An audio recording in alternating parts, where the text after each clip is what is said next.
Hi everybody, I'm Robert LaRocca, you know me. Angel Heart is one of my favorite movies starring Mickey Rourke, Charlotte Rampling, Lisa Bonet, and Robert De Niro. Screenplay written and directed by Alan Parker, adapted from the book by William Yortzberg. If you think of something you'd like to say, please leave a comment. I like to hear your ideas. Today we'll ask the question, who is the girl of Harry Angel's dreams? Now, it's a little difficult sometimes to tell if Harry likes a woman or not because he's so adept at social engineering. He's able to get the reporter, Connie, from the New York Times to bring him information about Johnny Favorite. She even brings him a photo. He also uses charm to get information from the nurse at the Sarah Dobbs Memorial Clinic. And you can say he wins her over. He presents some credentials, fake credentials. She takes a look at them, looks at him. There's no photo to match him with it. She's a little suspicious. He's asking for information, and she says, we're not allowed to share that information.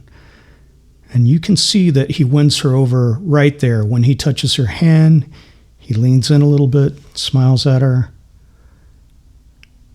And you can see the moment she smiles, and Harry will get the information he requires. Now, this might be the gift that Lewis gave Johnny working, this sort of devilish charm and being able to have an influence over people, specifically women. He has that sort of ability to charm women, and that's part of what made him a rock star. Now, one person his charm does not affect is Mammy Carter. And you can see when he comes in here, in fact, Mammy knows the soul that's inside of this body. She knows the whole story right away. That's because Mammy Carter has powers of her own.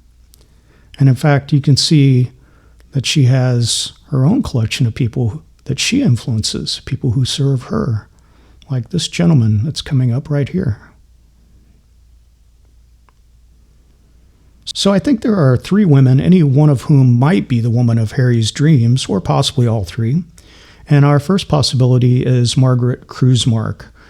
We see Harry show a keen interest in Margaret. He follows her, and you can see he walks to the back of the bus, takes a seat. He stares intently at Margaret. His eyes never leave her the entire time.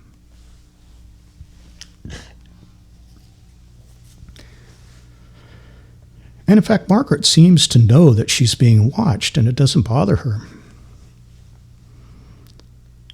She seems to be flirting a little bit there, doing something for his benefit. She disembarks from the trolley.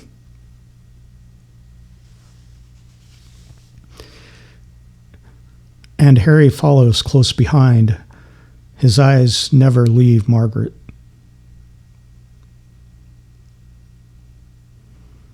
Just staring her down intently. He makes an appointment and he shows up at Margaret's apartment.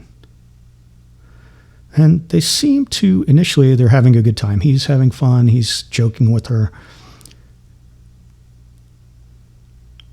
But when he begins to play that old melody, Girl of My Dreams,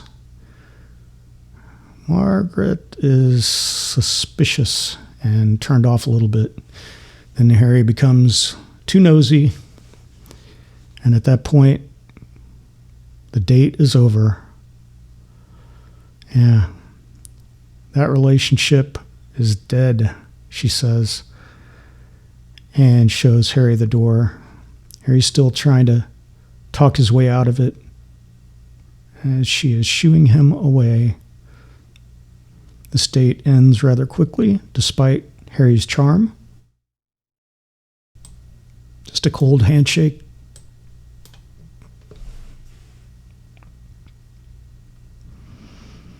He's still trying to become friends with her. She says, I don't think you'd like it if I talk to you anymore. And he gets a little jab in at the end. Now, you could make a case, I believe, for Epiphany. Harry remarks how remarkably attractive she is a few times, and they seem to get along quite well. They're compatible with each other. She knows magic, just like Harry does, or I should say like Johnny. And they're having quite a good time. However, I think finally, Evangeline Proudfoot is the most likely case scenario because you can see how upset he is. And that's Johnny at the end, finding out that she passed away over 10 years later.